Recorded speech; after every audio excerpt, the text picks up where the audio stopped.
Hi viewers, welcome to வஹீஸ் cooking. இன்றைக்கி channel நம்ம என்ன செய்ய போகிறோன்னா சீஸ் துவரம்பருப்பு சப்பாத்தி எப்படி செய்யலான்னு பார்க்கலாமா?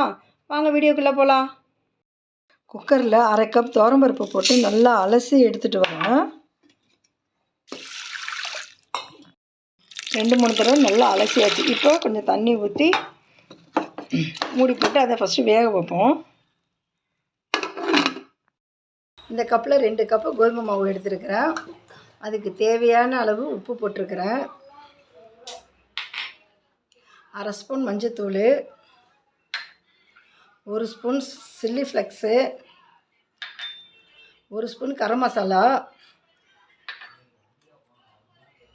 ஓமம் இது கையில் போட்டு நல்லா ஒரு மாதிரி பொடி பண்ணி போட்டிருக்கிறேன். அளவுக்கு கொஞ்சோண்டு கொத்தமல்லி. இதில் இப்போ வேக வச்ச பருப்பு இது அப்படியே கொஞ்சம் கொஞ்சமாக ஊற்றி நம்ம சப்பாத்தி மாவு பிசைகிற மாதிரி பிசைய போகிறேன்.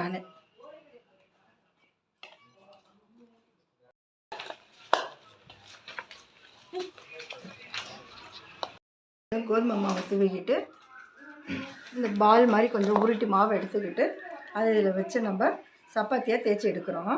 இப்போ நான் தேய்க்கிற பாருங்க.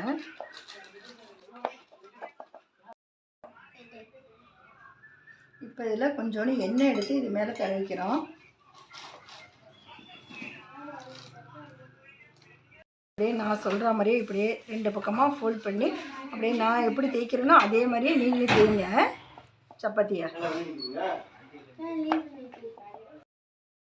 தவா சூடு வந்துச்சு. இப்போ சப்பாத்தியை நான் போடுறேன்.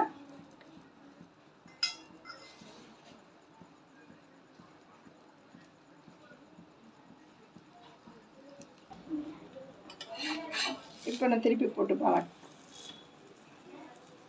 திருப்பி போட்டாச்சு. சப்பாத்தி நல்லா வெந்துருச்சு.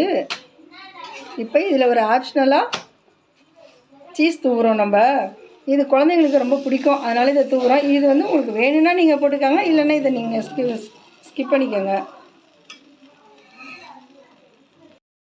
சீஸ் போட்டதுனால ஒரு 2 செகண்ட் நம்ம வைப்போம். அது மெல்ட் ஆனோன்னா நம்ம அதை எடுத்து ஒரு பிளேட்டுக்கு மாற்றிடுவோம். மெல்ட் ஆகிடுச்சு. இப்போ எடுத்து நம்ம பிளேட்டுக்கு மாற்றிடுவோம்.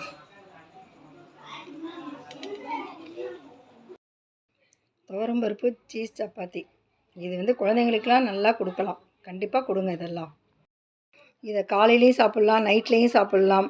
ஸ்கூலுக்கு போகிற பிள்ளைங்களுக்கெல்லாம் கண்டிப்பாக இதை கொடுக்கலாம். லஞ்ச் பாக்ஸ்லேயும் வச்சு கொடுத்து விடலாம். இது சாப்பிட்டாக்கா ரொம்ப ஹெல்த்தியாகவும் இருக்கும், வயிறும் ஃபுல்ஃபில் ஆகும்.